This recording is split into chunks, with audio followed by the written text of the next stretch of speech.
आज आपण chemical reactions आणि इक्वेशन ह्या धड्याचा पार्ट 2 डिस्कस करणार आहोत. काल पार्ट 1 मध्ये आपण what is meant by chemical reaction, what is meant by reactants, what is meant by products, conventions to write chemical equation, word equation ह्या सर्व गोष्टी डिस्कस केलेल्या आहेत. आजच्या लेक्चरमध्ये आपल्याला types of chemical reactions, chemical रिॲक्शनचे प्रकार डिस्कस करायचे. सुरुवातीला आपण सर्व यादी करून घेऊयात की आपल्याला नेमक्या कोणत्या टाइप्स आज पाहिजे. पहिली टाइप कॉम्बिनेशन रिॲक्शन, दुसरी टाइप डिकम्पोजिशन रिॲक्शन, तिसरा प्रकार डिस्प्लेसमेंट रिॲक्शन,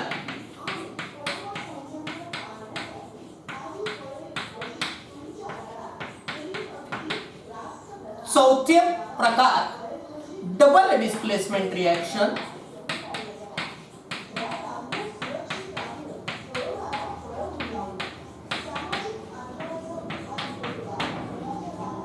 पाचवा प्रकार तो आहे एक्झोथर्मिक रिॲक्शन, एक्झोथर्मिक रिॲक्शन, सहावा प्रकार एंडोथर्मिक रिॲक्शन, सातवा प्रकार ऑक्सिडेशन रिॲक्शन, आठवा तो आहे रिडक्शन रिॲक्शन आणि नववा प्रकार रेडॉक्स रिॲक्शन. अशा एकूण 9 प्रकारच्या रिॲक्शन्स आपल्याला पाहायच्या. बिफोर स्टार्टिंग द रिॲक्शन्स, एक मागच्या 2 ते 3 बोर्ड एक्झाम मध्ये एक किंवा बोर्डाने ज्या काय ऍक्टिव्हिटी शीट्स तुम्हाला 6 प्रोव्हाइड केलेल्या आहेत त्याच्यामध्ये एक पॅटर्न बघायला भेटतो. कोणता पॅटर्न बघायला भेटतो? पर्टिक्युलरली प्रश्न क्रमांक 3 मध्ये 3 मार्कासाठी की एखादी रिॲक्शन तुम्हाला दिल्या जाते, एखादी रिॲक्शन दिल्या जाते आणि त्याच्यावर 3 प्रश्न विचारले जातात की काय, समजा कालचीच रिॲक्शन ती अशी दिल्या जाते ऍज अ क्वेश्चन म्हणून बोर्डामध्ये. आणि पॅटर्न कसा असतो की ज्याला आपण उगीच हायर ऑर्डर थिंकिंग स्किल वगैरे असं काहीतरी नाव देतो. अशातला काही प्रकार नाही, फार सिंपल आहे. मग प्रश्न कोणते 3 विचारले जातात, रिॲक्शन कोणतेही असू द्या, याच्यामध्ये कोणतंही एक एक्झाम्पल देतील तुम्हाला. आणि कसे 3 प्रश्न विचारले जातात, 3 एक मार्कासाठी. पहिला प्रश्न identify the type of reaction, identify type of reaction. Number 2 define that type, त्या टाइपची डेफिनेशन लिहा. आणि नंबर 3 नेम रिॲक्टंट्स किंवा प्रोडक्ट्स इन अबो रिॲक्शन असं दिल्या जातं. लक्षात घ्या काय सांगतोय मी. हे पहा, आज आपल्याला शिकायचं टाइप्स ऑफ केमिकल रिॲक्शन. सुरुवातीला मी काय केली, 9 ज्या रिॲक्शन्स आपल्याला शिकायच्या कन्सेप्ट मॅप, हे 9 रिॲक्शनचे काय केले तर यादी केली. आणि काय सांगितलंय की बोर्ड पॅटर्न मध्ये काय व्हायला लागले की बोर्डामध्ये काय करतात, प्रश्न क्रमांक 3 मध्ये 3 मार्काचा प्रश्न असतो, असं एखादं केमिकल इक्वेशन देतात आणि अगदी असेच 3 प्रश्न खाली विचारतात प्रत्येक एक मार्कासाठी.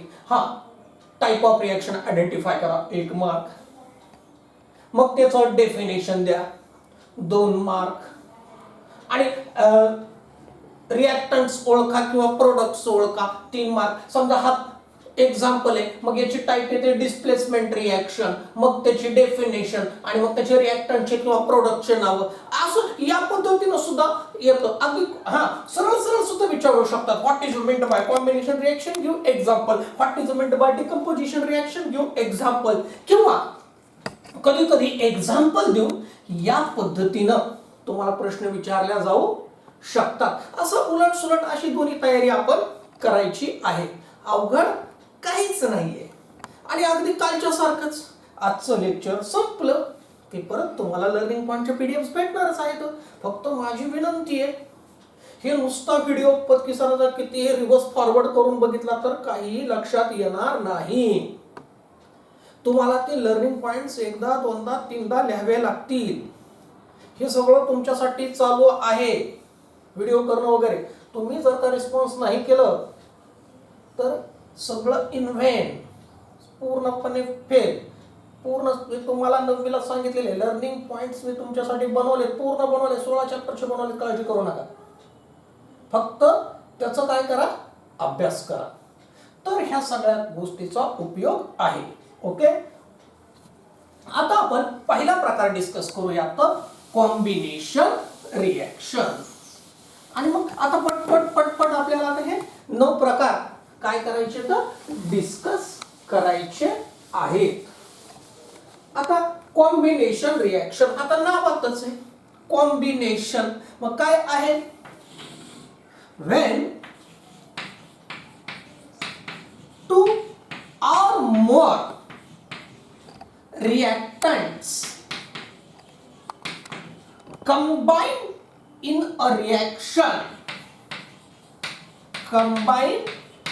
in a reaction to form a single product,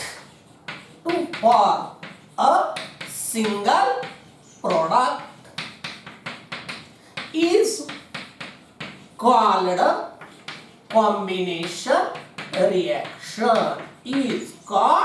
combination reaction. याच्यामध्ये महत्वाची अट काय, कॉम्बिनेशन मध्ये product should be single. Product एकच पाहिजे. हा रिएक्टंट्स असू द्या 2 or more, पण महत्वाची अट काय, कॉम्बिनेशन म्हटलं की प्रोडक्ट कसा पाहिजे, सिंगलच पाहिजे. मग ती असते कॉम्बिनेशन रिएक्शन. मग आपण एक्झाम्पल देऊ. आपल्या ओळखीचं CO2 कार्बन हवेत जाळला, ऑक्सिजनशी संपर्क पावला, कार्बन डायऑक्साइड. 2 रिएक्टंट्स, एक प्रोडक्ट. वाटल्यास आपल्याला शब्द स्वरूपात लिहायचं असं लिहिता येतं. when carbon is burnt in air it reacts with atmospheric oxygen and forms a single product carbon dioxide. Another, आपण मॅग्नेशियम स्ट्रीप जाळली, मग ही मॅग्नेशियम स्ट्रीप हवेत जाळली की ती सुद्धा ऑक्सिजनशी संपर्क पावते आणि एक सिंगल प्रोडक्ट. कोणता सिंगल प्रोडक्ट, मॅग्नेशियम ऑक्साइड. हे झालं केमिकल इक्वेशन कंडेन्स्ड फॉर्म मध्ये. आता कंडेन्स्डचा काल एक मला प्रश्न विचारला होता व्हॉट्सअपवर, sir what is meant bye condensed. शब्दशः अर्थ घ्यायचा नाही दबलीला वगैरे, तर काय आहे, शॉर्ट बट मिनिंगफुल, त्याला म्हणायचं कंडेन्स्ड. मला वाटतं काल प्रसाद देशमुख त्यांनी विचारला होता हा प्रश्न, की हा कंडेन्स्ड फॉर्म आहे. मग हे जे आहे, मग हे 2 एक्झाम्पल. समजा 2 मार्काला आलं, 1 mark it carries definition, 1 mark it carries example. किंवा कधी कधी हे असं देतील, identify the type of reaction वगैरे. तर हे झालं पहिलं, कोणतं आहे, कॉम्बिनेशन रिएक्शन. आता अजून एक एक्झाम्पल दिलेल्या पुस्तकामध्ये की याचं कॉम्बिनेशन मध्ये CaO म्हणजे कॅल्शियम ऑक्साईड, याला आपल्या बोली भाषेमध्ये ड्राय स्लॅक्ड लाईम म्हणतात, विरी केलेला चुना म्हणतात. याच्यामध्ये जर का आपण पाणी टाकलं चुन्यामध्ये तर कॅल्शियम हायड्रॉक्साईड भेटतं. इथे सिंगल प्रोडक्ट आहे, पण इथं हीट दिली आहे, पण ती हीट प्रोडक्ट मध्ये कन्सिडर करायची का नाही, ती हीट लिबरेट झालेली आहे.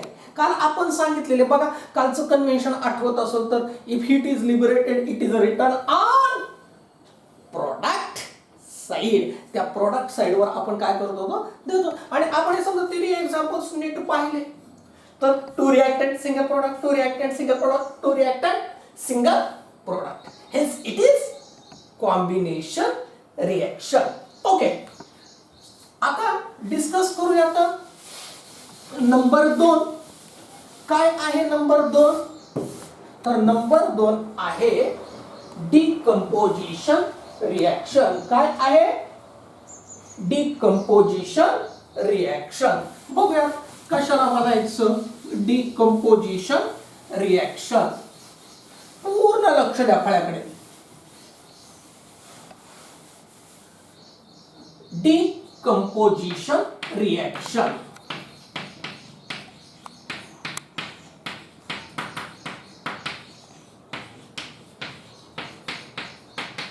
अगदी कॉम्बिनेशनच्या एंटायरली पूर्वपटी आपल्या शब्दामध्ये की काय आहे. मग आपण बघू the chemical reaction in which the chemical reaction in which two or more products are formed. Two or more products are formed from a single reactant. From a single reactant. त्याला काय म्हणायचं. Is called decomposition reaction. Is called decomposition reaction. आता याची महत्वाची अट काय आहे. Single reactant. बघा विरुद्ध आहे की नाही. कॉम्बिनेशन मध्ये काय होतं. Two or more reactant single product. Decomposition मध्ये काय आहे. Two or more reactants. पण प्रोडक्ट कसं पाहिजे. सिंगल प्रोडक्ट दोन जरी असले रिएक्टंट्स जे आहे की single reactant two or more products. Combination मध्ये two or more reactants single जे आहे प्रोडक्ट. आता मग कामात काम चार धाम. इथं आपल्याला परत 2 मार्काला एखाद्या वेळेस बोर्डातील distinguish between combination reaction and decomposition reaction ते सुद्धा लगेच आपण प्रिपेअर करायचं नुसतं डेफिनेशन वरून. हा मग combination reaction two or more reactants. Decomposition reaction काय आहे. Two or more products. तिकडं कॉम्बिनेशन रिएक्शन मध्ये सिंगल प्रोडक्ट. तिकडं डिकम्पोजिशन मध्ये टू आर मोर जे आहेत प्रोडक्ट्स. असे एकमेकाच्या आणि दोघांचं एक एक एक्झाम्पल दिलं झालं. 3 मुद्दे तयार झाले. अगदी 3 मार्काला जरी आलं की distinguish between combination reaction and decomposition reaction हे चलता चलता आपण करून घ्यायचं. नाही तसं कुठे तुमच्या पीडीएफ मध्ये दिलेच नाही हे तर नाही. हे आपल्यासाठी आता तुम्ही 10वीला आला तेवढे हुशार झाला. तर आता जे आहे मग याचे एक्झाम्पल्स. पहिले एक्झाम्पल काय आहे. CaCO3. काय म्हणणार याला. Calcium carbonate. लिहित नाही मी याला काय म्हणणार. Calcium carbonate. आणि हे कॅल्शियम कार्बोनेटला काय केलं. हीट दिलं. काय केलं. हीट दिलं. हीट दिलं. काल सांगितलं होतं. काय सांगितलं होतं की इफ हीट इज गिवन कोणतं चिन्ह आपल्याला एरोर मेन्शन करायचंय. ट्रायंगल. काल आठवतं ना कन्व्हेन्शन क्रमांक 4 कालचं. तर इथं काय केलं. हीट दिली आणि मग हीट दिली की त्याचं रूपांतर कशामध्ये होतं. CaO म्हणजे कॅल्शियम ऑक्साईड प्लस CO2. बघा फळ्याकडे कसं आहे. रिएक्टंट किती आहे. सिंगल. प्रोडक्ट्स कसे आहेत 2. म्हणजे हे आणि अजून आपल्याला खोलात जाऊन सांगायचं म्हटलं थोडंसं डीप सांगायचं म्हटलं तर हे काय होतं की हीटमुळे याचं डिकम्पोजिशन झालं. म्हणून आपण याला म्हणू थर्मल डिकम्पोजिशन रिएक्शन. याला काय म्हणता येईल. Thermal decomposition reaction. की जे डिकम्पोजिशन उष्णतेच्यामुळे झालेलं आहे त्याला काय म्हणायचं. Thermal decomposition reaction. आता अजून एक काय करता येईल. आता H2O2. आता हे H2O2 म्हणजे काय आहे. याला म्हणायचं हायड्रोजन परऑक्साईड. याला काय म्हणायचं. हायड्रोजन परऑक्साईड. आता हायड्रोजन परऑक्साईड आपल्यापैकी प्रत्येकाने पाहिलेले. कुठे पाहिलेले. दवाखान्यात लागलं एखाद्याला. हो आपण सायकलून पडतो वगैरे आहे ना. लागतं दवाखान्यात जातो. मग ते टाकतात जखमेवर. हा आणि प्रत्येक वेळी डॉक्टर नवीन बॉटल आणायला सांगतात आपल्याला वाटतं उरलेलं ते ठेवून घेतो काय की नाही. ते जर का एकदा ती बॉटल ओपन केली हायड्रोजन परऑक्साईडची की हवेमध्ये त्याचं स्लो डिकम्पोजिशन चालू होतं. म्हणून प्रत्येकाला ते डिस्पोजेबल नवीन छोटं बॉटल लागतं. मग हे सुद्धा स्लो डिकम्पोजिशन कसं होतं बाय नेचर. आणि त्याचं काय होतं 2H2O जे आहे आणि प्लस O2 त्याच्यामधला या पद्धतीने काय होतं हे नॅचरल डिकम्पोजिशन आहे. हे सुद्धा एक काय करू शकतो H2O म्हणजे वॉटर, O2 म्हणजे ऑक्सिजन. बघा आठ अजून तीच कोणती की एक रिएक्टंट आहे आणि दोन काय आहेत तर प्रोडक्ट्स आहेत.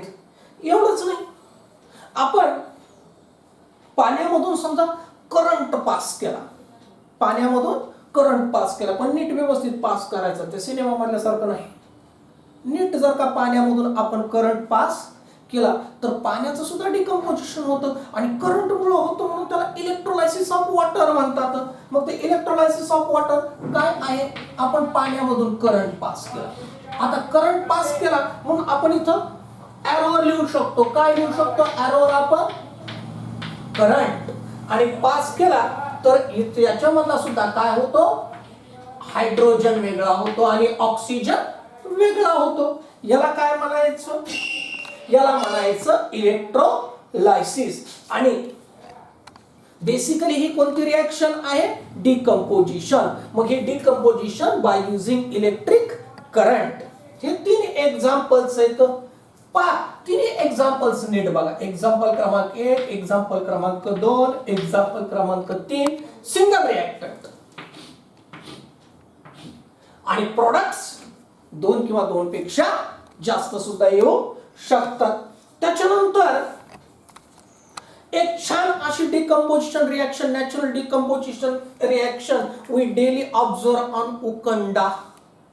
हो उकंडा म्हटलं बाय तिथं आता सर आता कोणती की उकंड्यावर काय असतं ऑर्गॅनिक वेस्ट, खरकट मरकट, बरोबर आहे ना, सगळं लॉकडाऊन मध्ये एवढं मोठं खाल्लेलं. हो तर ते सगळं जे आहे उकंडा आहे. मग उकंड्यावर काय येतं आपल्याला एक विशिष्ट असा वास येतो उकंड्याच्या जवळ, कारण तिथं काय चालू असते कंटिन्युअसली डिकम्पोजिशन रिएक्शन चालू असते. आणि याच्यामध्ये मॅन्युअर म्हणजे खत आणि बायोगॅस त्याच्यातून बाहेर पडत असतो. त्याला म्हणायचं नॅचरल डिकम्पोजिशन रिएक्शन. हो उकंडा म्हणायचं नाही, चांगलं वाटत नाही. ऑर्गॅनिक वेस्ट इंग्रजी शब्द वापरले की बरं वाटतं. की काय आहे ऑर्गॅनिक वेस्टचं डिकम्पोजिशन झालं की त्यामध्ये काय आहे त्याचे दोन प्रोडक्ट्स आहेत. कोणते दोन products, product number 1 manure, manure म्हणजे खत, आणि बायोगॅस हे नॅचरल डिकम्पोजिशनचे दोन काय आहेत प्रोडक्ट्स आहेत. हे एक नॅचरल डिकम्पोजिशनचं काय आहे एक्झाम्पल आहे. बघा पहिलं आपण पाहिलं कॉम्बिनेशन, दुसरं जे काय पाहिलं आपण जे आहे दुसरं कोणतं पाहिलं डिकम्पोजिशन. तर ही जी काय आहे की एकमेकाला विरुद्ध अशा रिएक्शन्स आहेत. 2 मार्काला प्रश्न येईल किंवा 3 मार्काला येईल, किंवा मी आधी सुरुवातीला सांगितल्यासारखं कसं हे बघा हे अशी रिएक्शन देतील बोर्डामध्ये क्वेश्चन 3. हा अशी रिएक्शन आणि खाली ABC identify the type of reaction, identify the reactant and products आणि define that reaction. Identify decomposition, reactant products H2O2 hydrogen peroxide आणि वॉटर आणि ऑक्सिजन, आणि नंतर त्याची डेफिनेशन जी आपण इथं दिली. झाला बोर्डातला थोडा वेगळ्या पद्धतीचा प्रश्न, सरळ सरळ आजकाल विचारित नाही, थोडंसं ज्याला आहे फिरवा फिरवी करतात. आपण कसंही असू, आपण एक तुम्हाला त्याच्यावर सुरुवातीलाच एक फॉर्मॅट मी दिलेला आहे की या पद्धतीनं होईल. आणि बाकी मग जे आहे ऍक्टिव्हिटी शीट्स वगैरे जे काय आहेत पुढे जसं जसं तुम्हाला प्रश्न भेटत जातील तसंच तुम्हाला ते अजून इझी वाटत चालेल. आता तिसरा प्रकार बघू. तिसरा प्रकार कोणता आहे यादीमधला डिस्प्लेसमेंट रिएक्शन. कोणता आहे डिस्प्लेसमेंट. आता डिस्प्लेसमेंट म्हणजे काय आहे स्थलांतर. कोणीतरी ज्यावेळेस जागा बदलतं तेव्हा त्याला काय म्हणायचं डिस्प्लेसमेंट. अगदी तेच तत्व. मग पाहूया प्रकार क्रमांक 3 डिस्प्लेसमेंट रिॲक्शन. आता याचा आपण थोडस अगोदर एक्झाम्पल बघू आणि मग त्याची डेफिनेशन बघू. कोणतं आहे? कालचं माझं favourite example, CuSO4 plus ZnSO4 plus Cu. नीट पाहिलं, केअरफुली पाहिलं तर वी विल सी, हा सर हा झिंक आहे ना, झिंक याने ह्या कॉपरला भुसकावून लावलं गुरुजी, याला डिस्प्लेस केलं आणि स्वतः त्याच्या जागी जाऊन बसला. बरं आता झिंकनच कॉपरला का? कारण झिंक काय आहे? मोर ऍक्टिव्ह आहे आणि कॉपर कसा आहे? लेस ऍक्टिव्ह आहे.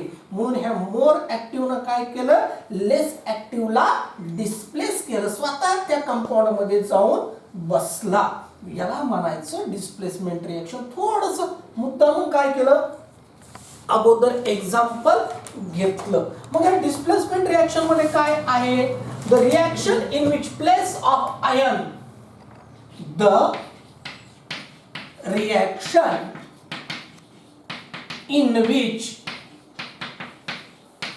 place of ion of less reactive element is taken by ion of more reactive element is called displacement reaction. आता गुरुजी आयन काय बाबा? तर ह्या पहा, इथं कॉपरचा पॉझिटिव्ह आयन आहे आणि सल्फेटचा रॅडिकल एनर्जीला हा निगेटिव्ह आयन्स असतात. आता याचे सुद्धा पॉझिटिव्ह आयन्स तयार होतात रिएक्शन होताना. आणि मग काय होतं? ह्या पहा, हा लेस रिॲक्टिव्ह आयन्स आणि याचे मोर रिॲक्टिव्ह आयन्स, हे याला काय करतात? चुनतीतून हुसकावून लावतात, डिस्प्लेस करतात आणि स्वतः एक नवीन प्रॉडक्ट तयार करतात. म्हणून याला काय म्हणायचं? Displacement reaction.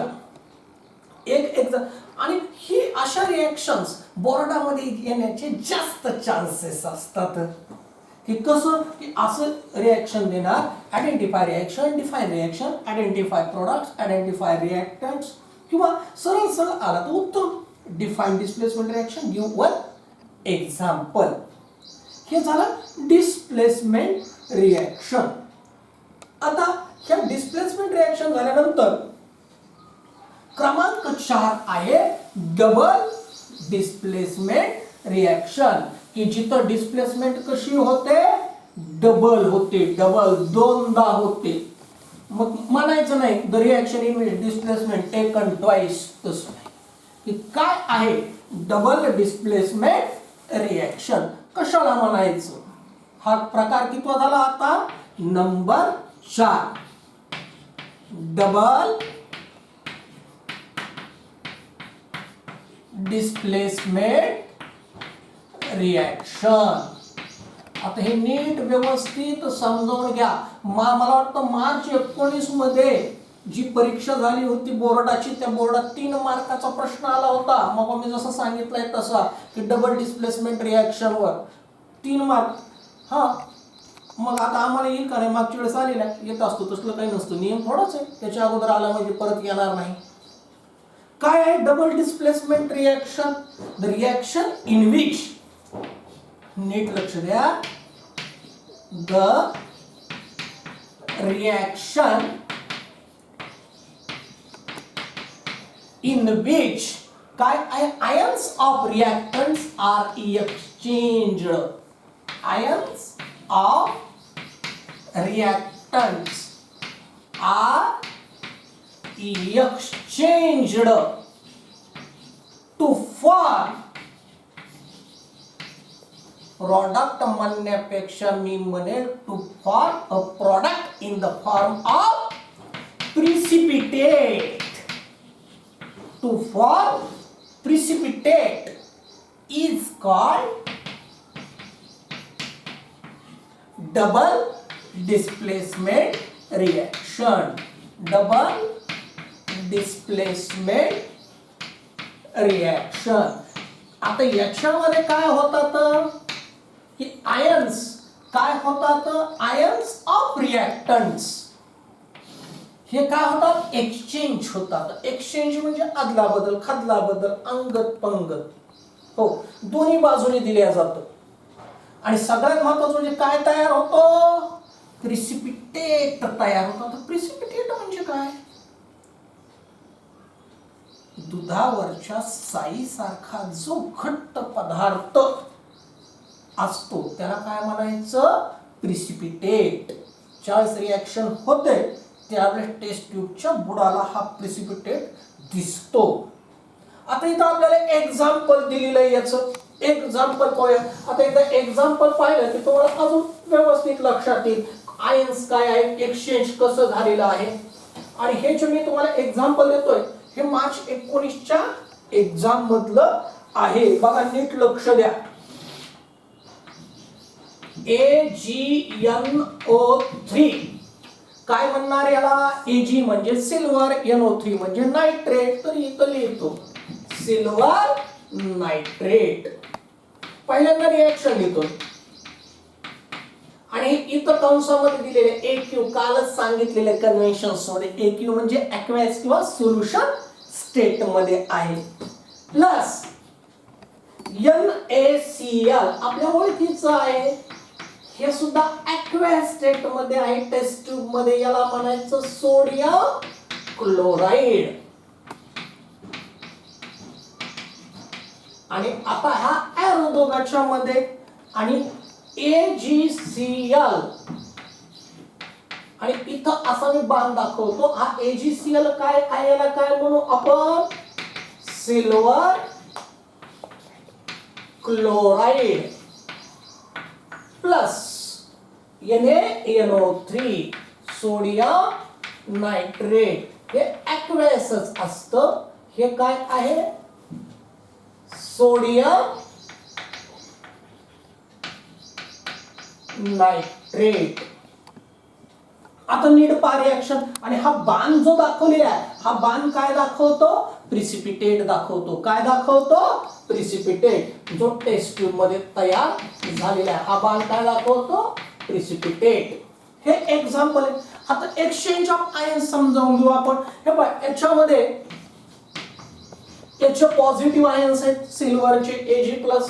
ह्या नायट्रेट ग्रुपचे कोणते आयन्स आहेत, निगेटिव्ह आयन्स आहेत. आयोनिक कंपाऊंड आहे हा. हा Na चे सुद्धा इथं पॉझिटिव्ह आयन्स आहेत आणि Cl चे कोणते आहेत तर निगेटिव्ह आयन्स आहेत. आणि पर्टिक्युलरली कोणत्या आयन्सचं एक्सचेंज होतं तर निगेटिव्ह आयन्सचं एक्सचेंज होतं. हे पहा NaCl कडून Ag कडे येतात Cl- आयन्स, बरोबर आहे, की ज्याला आपण कॅटायन्स म्हणतो. आणि याचे जे काय हा रॅडिकल आहे निगेटिव्ह हा याला अटॅच होतो. म्हणजे काय झालं, एक्सचेंज झालं. आयन्सचं काय झालं, एक्सचेंज. यांनी दोघांनी अंगत पंगत केली. तुझे निगेटिव्ह मला दे, माझे निगेटिव्ह तू घे. एक्सचेंज. आणि हे एक्सचेंज होऊन फायनली काय तयार केलेलं आहे, प्रिसिपिटेट तयार केलेलं आहे. आणि इथे डिस्प्लेसमेंट दोनदा झाली. This is displacement number 1, this is displacement number 2. म्हणून याला आपण काय नाव दिलं, डबल डिस्प्लेसमेंट रिॲक्शन. 10वीच्या जरी पुस्तकात लिहिलेलं नसलं तरी प्रिसिपिटेट तयार होतो. म्हणून another name of particular reaction is precipitation reaction. तुमच्या 10वीच्या पुस्तकात नाही उल्लेख याचा, पण राहू दे की बाबा प्रिसिपिटेट तयार होतोय ना, म्हणून याचं दुसरं नाव काय आहे, प्रिसिपिटेशन रिॲक्शन. आता मग या पद्धतीनं सांगते. किंवा बोर्डामध्ये अजून एक ट्रेंड आलेला आहे की कम्प्लीट द रिॲक्शन. तर मग आपण ते सुद्धा पाहिजे. आता रिॲक्शन बॅलन्स वगैरे कसं करायचं आपल्याला ह्या धड्यात बघायचं पुढे. पण एक आयडेंटिफाय झालं पाहिजे. किंवा असं देतात खाली काहीच देत नाही आणि असं बाण असतो आयडेंटिफाय द प्रिसिपिटेट. मग जिथं खाली बाण दिलेला आहे आपल्याला लक्षात आलं पाहिजे तो काय आहे, प्रिसिपिटेट आहे तो. आणि रिॲक्शनचा प्रकार डबल डिस्प्लेसमेंट आहे. काय व्याख्या त्याची, परत एकदा रिपीट करू. The reaction in which ions of reactants, बघा आयन्स ऑफ रिॲक्टंट्स काय झाले, एक्सचेंज झाले. याचे त्याला त्याचे त्याला. आणि कशासाठी, टू फॉर प्रिसिपिटेट. प्रिसिपिटेट तयार करण्यासाठी त्याला काय म्हणायचं, डबल डिस्प्लेसमेंट रिएक्शन. हा, थोडं बोर होतं, पण काय पर्याय नाही, सायन्स आहे. आता काय नाचू आपण काय, तर बोर होतच. पहिलं कोणतं आहे? Number 1 combination reaction. दुसरं काय आहे? Decomposition reaction. नंबर 3 काय आहे? कोणती? डिस्प्लेसमेंट. Number 4 double displacement. आणि आता नंबर 5 पाहूया. पूर्ण जे आहे नीट लक्ष द्या. याचे सगळ्याच्या लर्निंग पॉइंटचे PDF स्वरूपामध्ये मी तुम्हाला लगेच देणार आहे. आणि आता दुसरा ऍडव्हान्टेज असा आहे का, व्हिडिओ असल्यामुळं तुम्हाला रिव्हर्स फॉरवर्ड करून व्यवस्थित नीट समजावून सुद्धा घेता येतो. तर हे जे आहे नीट व्यवस्थित समजावून घ्यायचंय. आता क्रमांक जो आहे क्रमांक 5 एक्झोथर्मिक आणि एंडोथर्मिक ह्या थोड्या जुळे प्रकार आहेत. जुळे एक्झोथर्मिक आणि एंडोथर्मिक. तर 5वा प्रकार जो आहे एक्झोथर्मिक रिएक्शन आणि लगेच 6वा एंडोथर्मिक आहे. मी याला जुळे काय म्हटलं? मुद्दा वाटल्यास इकडं लगेच लिहितो, म्हणजे आपल्याला काय करता येईल, सायमल्टेनियसली समजावून घेता येईल. समोरासमोर लिहितो. एक्झोथर्मिक आणि एंडोथर्मिक रिएक्शन. आता एक्झो आणि एंडो दोन एक आहे, एवढाच फरक आहे. आणि पुढे थर्मिक म्हणजे उष्णता आणि रिएक्शन. एक्झो म्हणजे बाहेर टाकणे, एक्झो म्हणजे बाहेर टाकणे आणि एंडो म्हणजे ऍब्सॉर्ब करणे. तर ज्या रिएक्शन मधून उष्णता बाहेर पडते ती झाली एक्झोथर्मिक आणि ज्या रिएक्शन कॅरी आउट होण्यासाठी उष्णता ऍब्सॉर्ब केली जाते ती झाली एंडोथर्मिक. आणि समोरासमोर लिहिलं की काय होतं, 2 मार्काचं डिस्टिंग्विश. मग आपण इथं म्हणू अ chemical reaction in which chemical reaction in which heat is released म्हणा, liberated म्हणा किंवा given out. जे आहे की काय आहे, is called as exothermic reaction. रिएक्टंटचं प्रोडक्ट मध्ये रूपांतर होताना ज्या वेळेस काय दिल्या जाते, हीट काय दिल्या जाते, गिवन आउट, बाहेर दिल्या जाते, त्याला म्हणायचं एक्झोथर्मिक रिएक्शन. आणि एंडोथर्मिक रिएक्शन लगेच लिहितो काय आहे याच्यामध्ये.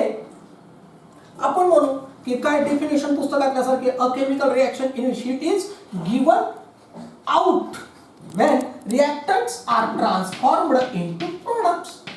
When reactants are transformed into products, जे आहे त्याला म्हणायचं एक्झोथर्मिक रिएक्शन. आता कॉम्बिनेशन रिएक्शन मध्ये आपण एक एक्झाम्पल बघितलं होतं एक्झोथर्मिकचं. बघा, आठवतं का आताच 10-15 मिनिटापूर्वी CaO कॅल्शियम ऑक्साईड चुना, त्याच्यामध्ये मी काय टाकलं होतं, पाणी. आणि मग काय तयार झालं होतं, एक हे कॅल्शियम हायड्रॉक्साईड आणि हीट बाहेर पडली होती. आता प्रयोगशाळेत कसं करायचं, टेस्ट ट्यूब घ्यायचं, चुना असतो, टेस्ट ट्यूब मध्ये टाकायचं, 2-3 ड्रॉप पाणी टाकायचं. पहिल्यांदा पाणी टाकण्याच्या पूर्वी टेम्परेचर फील करायचं टेस्ट ट्यूबचं, आणि नंतर पाणी टाकल्यानंतर जर का आपण टेस्ट ट्यूबचं टेम्परेचर फील केलं तर आपल्याला ती टेस्ट ट्यूब कोमट लागते, वॉर्म लागते. याचा अर्थ काय आहे, हीट बाहेर पडली. आता परत असं होतं की सर एक्झाम मध्ये जर का आलं की identify the type of reaction, which type should I write, मी कोणतं लिहायला पाहिजे. तर अशा वेळेस करेक्ट आन्सर ज्या अर्थी प्रॉडक्ट साइडला हीट आहे, though it is a combination reaction, पण इथं काय आहे, इथं प्रोटोकॉल्स काय सांगतात, संकेत काय सांगतो इथे, इथं प्रॉडक्ट साइडला हीट आहे म्हणून उत्तर लिहिताना एक्झोथर्मिकच. नाही तर मग कॉम्बिनेशन लिहिलं तर काय होते? नाही. अरे बाबा स्पेसिफिकली मेन्शन केलं ना तुला इथं प्रोडक्टमध्ये हिट आहे म्हणून. म्हणून ही काय आहे? Exothermic reaction. आणि आता याच्या विरुद्ध काय आहे? याच्या विरुद्ध आता इथं आहे केमिकल रिॲक्शन, इथं गिवन आउट आहे. आता याच्या विरुद्ध आपण गेलं तर काय होईल? A chemical reaction in which heat is either absorbed. काय आहे? अ chemical reaction in which heat is either absorbed from surrounding म्हणजे आजूबाजूच्या परिसरातून जे काय आपण सराउंडिंग ऍब्सॉर्ब केलं जातं किंवा सप्लाय करावी लागते आर टू बी सप्लाइड. किंवा कधी कधी आपण पाहतो की नाही बर्नर वगैरे लावलेले असतात रिएक्शन कॅरी करण्यासाठी, त्याला म्हणायचं जे आहे सप्लिमेंट ऑफ हीट. कधी कधी अगदी आजूबाजूच्या परिसरातून ऍब्सॉर्ब होते. Each and every time it is not necessary की बर्नर घेऊनच बसायचे. कधी कधी काय होतं सराउंडिंग मधून ऍब्सॉर्ब होते किंवा कधी कधी मुद्दामून सप्लाय करावी लागते. तर अशा केमिकल रिएक्शनला काय म्हणायचं? Is called endothermic reaction. त्याला काय म्हणायचं? Endothermic reaction. मग ही कशी ओळखायची? तर इथे काय करायला लागतं की एक तर तुम्ही बाणावरल्या हीट आहे मग सप्लाय कर, किंवा असं इथं प्लस हीट म्हटलं लिहिलं तरी चालतं. आणि मग काय तयार होतात? CaO plus CO2. परत प्रश्न तोच परीक्षेमध्ये आलं तर सर मी काय लिहू? याला डिकम्पोजिशन लिहू का? तर नाही. स्पेसिफिकली परत याला आपण काय म्हणणार? Endothermic reaction. आणि दोघांमधला फरक डेफिनेशन 1 मार्क, एक्झाम्पल 1 मार्क. किंवा वेगवेगळ्या पद्धतीने जे आहेत प्रश्न पहा. आता माझी तुम्हाला अजून रिक्वेस्ट आहे, अगदी 9वीच्या सेकंड टर्म पासून सांगतोय तुम्हाला, दिवाळीपासून सांगतोय की आत्ताच 10वीचे क्वेश्चन पेपर सेट त्यावेळेस सांगितलं होतं विकत घ्या. बघा आता समजा मी 3रा चॅप्टर शिकवतोय तो कोणत्या कोणत्या पद्धतीचे प्रश्न आहेत आतापर्यंत शिकवले, लगेच go through it very properly. तेव्हा करायला भरपूर आहे. आणि कर्मधर्म संयोजन हे लॉकडाऊन याचं संधीमध्ये रूपांतर करायचे, बरोबर आहे. मग आज आपण काय काय शिकलो? Types of reactions. कोणत्या कोणत्या? Number 1 combination, number 2 decomposition, number 3 displacement, number 4 double displacement, number 5 exothermic reaction, number 6 endothermic reaction. बस आज के लिए इतना ही काफी है. आता काम काय करायचं? लगेच याची PDF तुम्हाला ग्रुपवर ह्या व्हिडिओच्या खाली भेटून जाईल, लगेच भेटून जाईल. कालचं आजचं एक वेगळं रजिस्टर करायचं, हे सगळं एका खाली एक लिहायचं. लवकरच मी तुम्हाला रेडीमेड स्वरूपामध्ये क्वेश्चन बँक प्रोव्हाइड करेल. बोर्ड एक्झाम जसं जसं मला पॉसिबल होईल, जसं सुचल तसं करेल. हे व्हिडिओज नीट पाहायचे. सगळ्यात महत्त्वाचं म्हणजे बाहेर जायचं नाही. ऊन पण आहे, कोरोना पण आहे. Stay home, stay safe. Thank you.